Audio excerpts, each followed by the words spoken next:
Hello, welcome back to the YouTube channel. I am Nick from Australia. Welcome to the 2020 season review for the Canterbury Bankstown Bulldogs. Like I did yesterday, I did the Brisbane Broncos season review yesterday. If you haven't checked that video out, go and check it out. And today, which is State of Origin Game 2 day, which is at 8 o'clock tonight, it's now 3:25 in the afternoon, we're going to be reviewing the 2020 season of the Canterbury Bankstown Bulldogs. Not a good season for the Bulldogs. Another disappointing year. They had a lot of disruptions this year, so obviously not a great year for them. But before I get into the review of the Bulldogs, I just want to thank everyone who has subscribed to the channel. We are about 30 subscribers away from reaching 900 subscribers, so the channel is going very well, guys, and I appreciate everyone out there who's been supporting me from the start, and people who've been there from the start who are still supporting me to this day. And thank you to everyone who is, I guess you could say, new to the channel, that have been around a while. It's much appreciated, you know. I really do appreciate the support, and just want to thank everyone out there who has taken the time out of their day to watch my videos. So thank you to everyone for that. Now let's get into the season review for the Bulldogs. Now, I was just going through their draw here. They lost a lot of tight games this year. They were in a lot of their games, but they just didn't have the quality, did they, in the halves to get the team home. I know they had Kieran Foran, who I think is a fantastic player when he's fully fit. Now, I thought Kieran Foran had a pretty good season, but you know, you can't just put it on him. But looking at some of their results, you know, well, they lost by a try against Parramatta in the first round, lost by 8 to the Cows. You know, the Sharks game where they got beat on that Sunday night game. I believe I live streamed that game. I thought they were unlucky there. Losing to the Dragons because of a knock-on by Marcelo Montoya, if you remember that game. I beat the Knights, which was a good effort. I do remember that game. I think it was a Sunday afternoon game where they knocked off Newcastle. Game against Parramatta where they were a good chance of winning that game until Aiden Tolman decided to tap it instead of going for goal to level the game. So there's another game where they blew. Lost to the Tigers by 1 point. Lost to the Warriors by a try. They led against Canberra at half-time on this game. I think it was a Sunday night game, and they got run down. They lost to the Gold Coast. I remember that game where the Bulldogs were a bit ripped off. Lost to Manly by 12. Beat Souths. They got flogged by Penrith. So they had a lot of really competitive games, but looking at their results this year, their worst result, they got a couple. Last round against Penrith, losing 42-0. That is just absolutely embarrassing. 41-10 against Melbourne. That's not good. 26-8 against Brisbane, where, you know, both teams had a bad year, so that was pretty embarrassing. Tigers, 34-6, losing to them. 42-6 to the Roosters. You know, the Bulldogs had some really unlucky losses. They were very competitive in some games, and they were very poor in some games. But you know what the funny thing is? The games they got flogged by were against teams that were expected. Obviously, Melbourne, your Roosters, you know, your Penriths. They got flogged against those sort of sides, which were expected. But they lost a lot of tight games to teams that you think the Bulldogs can go all right against. But, you know, they had a couple of good win-loss records this year. Like, they finished 15th. It was a bad year for the Bulldogs, but they were very competitive in some games. Now, I just want to go through some of their players, guys, who I thought had a really good year. I thought Jack Avarello was a standout. I thought he had a great season. I thought Kieran Foran was good. I thought Nick Meaney was pretty good. Adam Elliott was good before he got injured. Hopewado had a good year. Some of their poor players, I thought Dylan Napa was poor. Had a lot of injuries, but I don't think he did a whole lot this year. Dylan Napa. Dallin Watene-Zelezniak, he needs to really pull his fucking finger out of his ass, this bloke. He is on big money, Dallin Watene-Zelezniak, and he just hasn't done anything. Ever since he's gone to Canterbury, he wanted to play fullback, and he played there, and he sucked. And then he moved to the wing, had a big cry about it, ended up in the centres. Didn't look too bad, but there's no doubt about it that Dallin Watene-Zelezniak's best position is clearly the wing. And, you know, he's on decent coin. He needs to be doing a lot better than what he is. I know the Bulldogs, they had a really shit year. I know you can't just put it on one player, but there's individuals in that side that need to play better. Now, if I had to go through their best player of the season, there's probably two of them that stand out for me. I think Jack Avarello would be up there, along with Buha Pawade, and I think Kieran Foran would go very close as well. But, their worst players, Dylan Napa was pretty poor this year. Dallin Watene-Zelezniak was disappointing.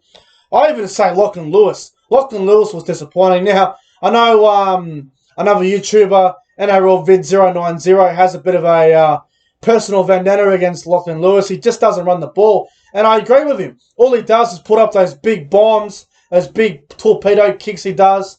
That's all he does. He doesn't run the ball. He doesn't do a whole lot for his side. So I think he needs to get a running game. And then he might be a decent first grader. But until then, he's just going to be nothing more than a backup player. Now, looking ahead for 2021 for the Bulldogs, they've signed Trent Barrett as head coach, which I think is a massive risk. But he's already gone to the market, picked up a few players. He's picked up Corey Waddell from Manly. He's picked up Jack Hetherington. He's picked up Kyle Flanagan and Nick Kotrick. So he's already signed a few players, Trent Barrett. So the Bulldogs they're still for mine. They're still a fair way away from being a really good team. But I like who they're signing. They're signing young players. They're going to bring them through. They're going to try and change the way they play. I think the problem with the Bulldogs this year was their attack. Their defence wasn't too bad, but in saying that, they could set it a lot of points, but there would be a game here and there where defensively they would be on, but they're just not consistent enough in that area. So I think that they need to work on their defence a bit more. I think their attack needs a bit more spark. I think Kyle Flanagan will be good for him next year. He'll be playing halfback. I think Jack Avarello could be the 5'8" for him going forward.